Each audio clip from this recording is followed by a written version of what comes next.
नमस्कार। आकाशवाणी से प्रस्तुत है समाचार संध्या।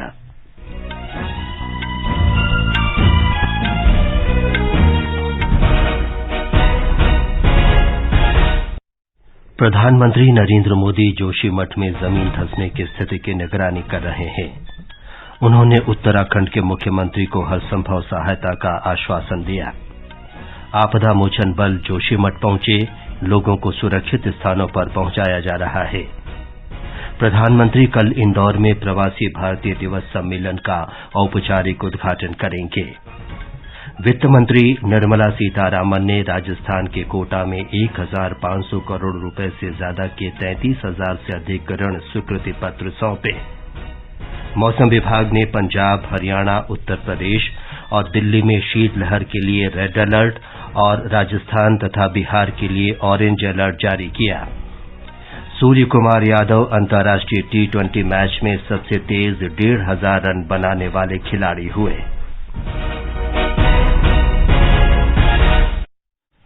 समाचार संध्या के साथ मैं विमलेंदु पांडे।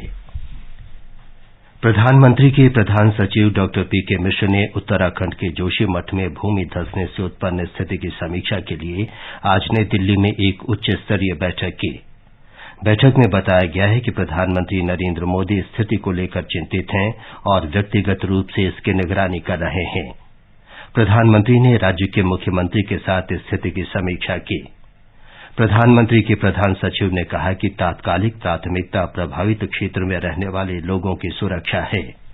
उन्होंने कहा कि राज्य सरकार को प्रभावित लोगों के साथ स्पष्ट और निरंतर संवाद बनाए रखना चाहिए।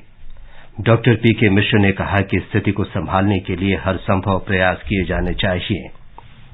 उत्तराखंड के मुख्य सचिव ने बताया कि केंद्रीय विशेषज्ञों की मदद से राज्य और जिला अधिकारियों ने जमीनी स्तर पर स्थिति का आकलन किया है। उन्होंने बताया कि राष्ट्रीय आपदा मोचन बल की एक टीम और राज्य आपदा मोचन बल की 4 टीम जोशीमठ पहुंच गई हैं। जिला प्रशासन प्रभावित परिवारों को सुरक्षित स्थानों पर पहुंचा रहा है। उनके लिए पर्याप्त खाद्य, आवास और सुरक्षा के प्रबंध किए जा रहे हैं। लघु, मध्यम और दीर्घकालिक योजना के लिए विशेषज्ञों के परामर्श मांगे गए हैं। सीमा प्रबंधन के सचिव और राष्ट्रीय आपदा प्रबंधन प्राधिकरण के 4 सदस्य कल स्थिति का जायजा लेने के लिए उत्तराखंड का दौरा करेंगे। प्रधानमंत्री नरेंद्र मोदी ने उत्तराखंड के मुख्यमंत्री पुष्कर सिंह धामी से फोन पर बातचीत की और जोशीमठ में प्रभावित निवासियों के पुनर्वास और सुरक्षा के उपायों के बारे में पूछताछ की। प्रधानमंत्री ने समस्या के समाधान के लिए तात्कालिक और दीर्घकालिक कार्य योजना की प्रगति के बारे में भी पूछा। माननीय प्रधानमंत्री जी ने दूरभाष पर काफी डिटेल में सारी जानकारी ली है कि कितने परिवार उसकी जद में आ रहे हैं, कितना नुकसान हुआ है, किस प्रकार से वहां पर पानी निकल रहा है, लोगों के विस्थापन के लिए, लोगों को सुरक्षित स्थानों पर ले जाने के लिए क्या किया गया है, राहत शिविरों में कैसे लोग रह रहे हैं, आगे कैसे उनके पुनर्वास की व्यवस्था होनी है, उस सब पर माननीय प्रधानमंत्री जी ने बहुत विस्तार से चर्चा की है और उन्होंने जोशीमठ को बचाने के लिए हर संभव प्रयास जो भी होगा उन्होंने आश्वासन भी दिया है। प्रधानमंत्री ने जोशीमठ को बचाने में हर संभव सहयोग का आश्वासन दिया। इस बीच श्री धामी ने जोशीमठ में भूमि धंसने के संबंध में एक समन्वय समिति का गठन करने के निर्देश दिए हैं। चमोली जिले के जिलाधिकारी हिमांशु खुराना ने प्रभावित लोगों से मुलाकात की। उन्होंने आकाशवाणी को बताया कि दरार पड़े मकानों से लोगों को तुरंत सुरक्षित स्थानों पर भेजा जा रहा है। जो भी लोगों के घर अनसेफ डिक्लेयर हुए हैं और रहने लायक नहीं बचे हैं, तो वो लोग अगर किराए पर रहना चाहते हैं कहीं पर, तो सरकार द्वारा उनको 6 माह के लिए 4,000 रुपए प्रति माह सहायता की धनराशि उपलब्ध कराई जाएगी। तो मेरा सभी प्रभावित लोग हैं उनसे अनुरोध है कि अगर कोई किराए पर रह रहा है अपने खर्चे पर और उनका घर अभी आपदाग्रस्त है और भूदसाव के कारण प्रभावित है, तो वो इस सहायता धनराशि का लाभ ले सकते हैं। प्रधानमंत्री नरेंद्र मोदी कल प्रवासी भारतीय दिवस समारोह का औपचारिक उद्घाटन करेंगे। मध्य प्रदेश के इंदौर में समारोह के पहले दिन आज मुख्यमंत्री शिवराज सिंह चौहान ने कहा कि सरकार राज्य में विभिन्न क्षेत्रों में निवेश और रोजगार को बढ़ावा देने के लिए सभी सहायता उपलब्ध कराएगी। श्री चौहान ने प्रवासी भारतीयों और उद्योगपतियों के साथ एक बैठक के दौरान कहा कि नवीकरणीय ऊर्जा क्षेत्र में भी नए निवेश का स्वागत है। सम्मेलन में आज नवाचार और नव प्रौद्योगिकी में प्रवासी युवाओं की भूमिका पर समूह चर्चा की गई। सत्र की अध्यक्षता केंद्रीय सूचना और प्रसारण तथा खेल और युवा कार्यक्रम मंत्री अनुराग सिंह ठाकुर ने की। श्री ठाकुर ने संवाददाताओं से कहा कि सरकार रोजगार सृजन के माध्यम से अर्थव्यवस्था को बढ़ावा देने के लिए विभिन्न कदम उठा रही है। उन्होंने स्टार्टअप के क्षेत्र में युवाओं की उपलब्धियों का भी उल्लेख किया। भारत के युवाओं ने ही पिछले 8 वर्षों में भारत को दुनिया का तीसरा सबसे बड़ा स्टार्टअप नेशन बनाने का काम भी किया है। 80,000 से ज्यादा स्टार्टअप्स भारत में हो गए हैं। जहां दुनिया कोविड से लड़ रही थी, भारत के युवा अपने स्टार्टअप्स को यूनिकॉर्न का दर्जा देने का काम कर रहे थे। आपदा के समय भी अवसर की बात युवाओं ने दिखाई। राष्ट्रपति द्रौपदी मुर्मू प्रवासी भारतीय दिवस समारोह के समापन सत्र की अध्यक्षता करेंगी और प्रवासी भारतीय सम्मान प्रदान करेंगी। इस वर्ष समारोह की मुख्य विषय वस्तु है प्रवासी समुदाय अमृतकाल में भारत की प्रगति के विश्वसनीय भागीदार। जिनके सिर तो है जटाजूट और नीलकंठ में कालकोट, जय चंद्रभाल गलमुंडमाल शिप्रा तट पर श्री महाकाल। जय विश्वनाथ जय भूतनाथ श्री महाकाल को कोटि नमन।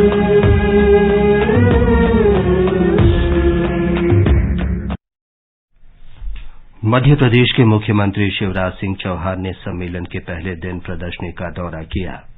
केंद्रीय संचार ब्यूरो और प्रकाशन विभाग ने संयुक्त रूप से प्रदर्शनी लगाई है।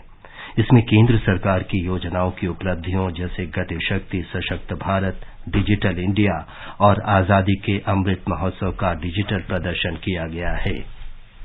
ये समाचार हमारी वेबसाइट newsonair.com/हिंदी और हमारे mobile app news on AIR पर भी उपलब्ध हैं। समाचार संध्या में आपका फिर स्वागत है। वित्त मंत्री निर्मला सीतारामन ने राजस्थान के कोटा में आज ऋण वितरण कार्यक्रम के दौरान विभिन्न केंद्रीय सरकारी योजनाओं के अंतर्गत 1,550 करोड़ रुपए से अधिक के 33,000 से ज्यादा ऋण अनुमोदन पत्र सौंपे। ये ऋण पत्र मुद्रा और किसान क्रेडिट कार्ड सहित अनेक योजनाओं के लिए हैं। वित्त मंत्री ने कहा कि प्रधानमंत्री स्वनिधि योजना के अंतर्गत 2,300 से अधिक रेहड़ी पटरी दुकानदारों को ऋण मिलेगा।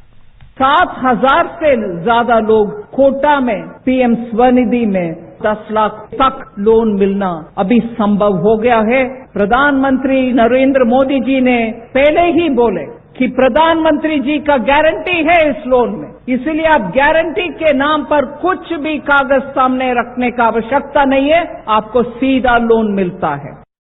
श्रीमती सीतारामन ने कहा कि गरीबों, महिलाओं, किसानों और पशुपालकों को कम ब्याज दर पर गारंटी के साथ ऋण दिया जा रहा है। उन्होंने महिलाओं से छोटे गांवों में किसान उत्पादक संघ गठित करने को कहा। उन्होंने कहा कि स्टार्टअप के माध्यम से देश में बड़ी क्रांति हो रही है। स्टार्टअप के लिए पूरे भारत देश में प्रधानमंत्री जी अच्छा प्रोत्साहन देते हैं। स्टार्टअप के द्वारा आज भारत देश में एक बड़ा सा रेवोल्यूशन ही हो रही है। गांव में रहने वाले भी स्टार्टअप शुरू कर सकते हैं। कोटा में स्टैंड अप, जो गांवों में स्टार्टअप का स्टैंड अप बोलते हैं, 20 लोगों को गांवों में ब्रांचेस के द्वारा 2 करोड़ के करीब सैंक्शन हो रही है। केंद्रीय मंत्री के साथ लोकसभा अध्यक्ष ओम बिरला ने राजस्थान मरुधरा ग्रामीण बैंक को 4 और कोटा नागरिक सहकारी बैंक को 1 वाहन प्रदान किया। श्री बिरला ने कहा कि प्रधानमंत्री स्वनिधि से गरीब आत्मनिर्भर हो रहे हैं और मुद्रा योजना के जरिए आम आदमी नियोक्ता बन रहा है। वित्त मंत्री ने कोचिंग संस्थान के छात्रों से भी बातचीत की। भारतीय सेना ने आज पुंछ जिले के बालाकोट सेक्टर में 2 घुसपैठियों को मार गिराने के बाद क्षेत्र में और घुसपैठियों का पता लगाने के लिए बड़े पैमाने पर तलाशी अभियान चलाया। अभियान में हथियार, पत्रिकाएं, गोला बारूद और अन्य संवेदनशील सामग्री बरामद हुए। तलाशी अभियान अब भी जारी है। रक्षा प्रवक्ता के अनुसार क्षेत्र में विशेष रूप से राजौरी और पुंछ जिलों में धंगरी हमले में शामिल आतंकवादियों को पकड़ने के लिए अन्य सुरक्षा बलों के साथ अभियान जारी है। गृह मंत्रालय ने आतंकवादी संगठन हिजबुल मुजाहिदीन से जुड़े डॉक्टर आसिफ मकबूल डार को गैर कानूनी गतिविधि निरोधक अधिनियम 1967 के अंतर्गत आतंकवादी घोषित किया है। मकबूल डार जम्मू कश्मीर का निवासी है और फिलहाल सऊदी अरब में है। महाराष्ट्र के नासिक में केंद्र सरकार के अग्निवीर कार्यक्रम के अंतर्गत आर्टिलरी कमांडेंट ब्रिगेडियर ए रागेश के नेतृत्व में 3000 युवाओं को प्रशिक्षण दिया जा रहा है। सरकार ने पिछले साल जून में अग्निवीर कार्यक्रम की घोषणा की थी। उत्तर भारत के अधिकतर हिस्सों में आज सुबह घना कोहरा छाया रहा। राष्ट्रीय राजधानी में तापमान 1.9 डिग्री सेल्सियस दर्ज किया गया। मौसम विभाग के वरिष्ठ वैज्ञानिक डॉक्टर आरके जैनामणि ने आकाशवाणी को बताया कि पंजाब, हरियाणा, उत्तर प्रदेश और दिल्ली में भीषण शीतलहर की वजह से रेड अलर्ट जारी किया गया है। राजस्थान और बिहार के लिए ऑरेंज अलर्ट जारी किया गया है। अगले 24 घंटे तक यही स्थिति रहने की चेतावनी जारी की गई है। सफदरजंग का जो है today is the lowest 1.9 degree और उसके साथ साथ जो डे टेम्परेचर है दैट ऑल्सो वेरी लो जो 15 to 17 आ रहा है। -0.5 स्टिल ओवर चूरू लोएस्ट है and north Madhya Pradesh like Naugaon 1 degree so there also cold wave severe cold wave. All these red colour warning we have issued for Punjab, Haryana, Chandigarh, Delhi, Uttar Pradesh and orange alert for Rajasthan and Bihar. Surya Kumar Yadav T20 अंतर्राष्ट्रीय cricket में सबसे तेज 1500 run बनाने वाले खिलाड़ी हो गए हैं।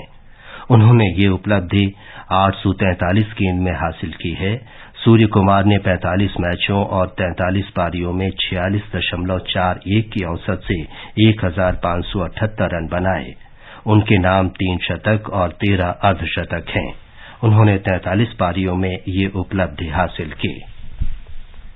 सूचना और प्रसारण तथा खेल और युवा कार्यक्रम मंत्री अनुराग ठाकुर मध्य प्रदेश के इंदौर में जैन सम्मेलन युवा प्रेस्टीज लीग में शामिल हुए।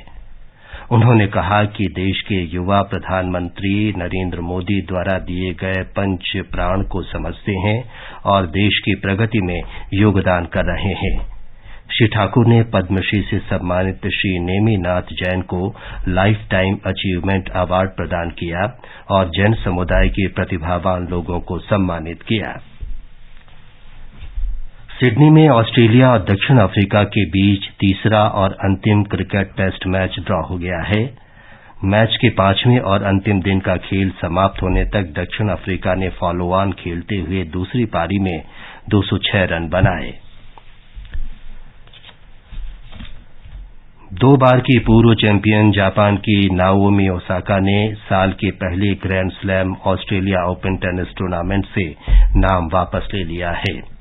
ओसाका के हटने से यूक्रेन की दयाना यात्रेस्का ने सीधे मुख्य ड्रॉ में प्रवेश कर लिया है। प्रधानमंत्री ने कहा है कि अरुणाचल प्रदेश में 12 से 16 जनवरी तक होने वाला परशुराम कुंड महोत्सव राज्य की संस्कृति को समझने का एक अनूठा अवसर है। मुख्यमंत्री पेमा खांडू के एक ट्वीट का उल्लेख करते हुए प्रधानमंत्री मोदी ने कहा कि ये महोत्सव सुखद अनुभव होगा। विश्व के सबसे बड़े नदी क्रूज MV गंगा विलास की यात्रा 13 जनवरी से शुरू होगी। प्रधानमंत्री नरेंद्र मोदी उत्तर प्रदेश के वाराणसी से इसे रवाना करेंगे। अंत में मुख्य समाचार एक बार फिर। प्रधानमंत्री नरेंद्र मोदी जोशीमठ में जमीन धंसने की स्थिति की निगरानी कर रहे हैं। उन्होंने उत्तराखंड के मुख्यमंत्री को हर संभव सहायता का आश्वासन दिया। आपदा मोचन बल जोशीमठ पहुंचे, लोगों को सुरक्षित स्थानों पर पहुंचाया जा रहा है। प्रधानमंत्री कल इंदौर में प्रवासी भारतीय दिवस सम्मेलन का औपचारिक उद्घाटन करेंगे। वित्त मंत्री निर्मला सीतारामन ने राजस्थान के कोटा में 1500 करोड़ रुपए से ज्यादा के 33,000 से अधिक ऋण स्वीकृति पत्र सौंपे। मौसम विभाग ने पंजाब, हरियाणा, उत्तर प्रदेश और दिल्ली में शीतलहर के लिए रेड अलर्ट तथा राजस्थान और बिहार के लिए ऑरेंज अलर्ट जारी किया। इसके साथ ही समाचार संध्या का ये अंक समाप्त हुआ। नमस्कार।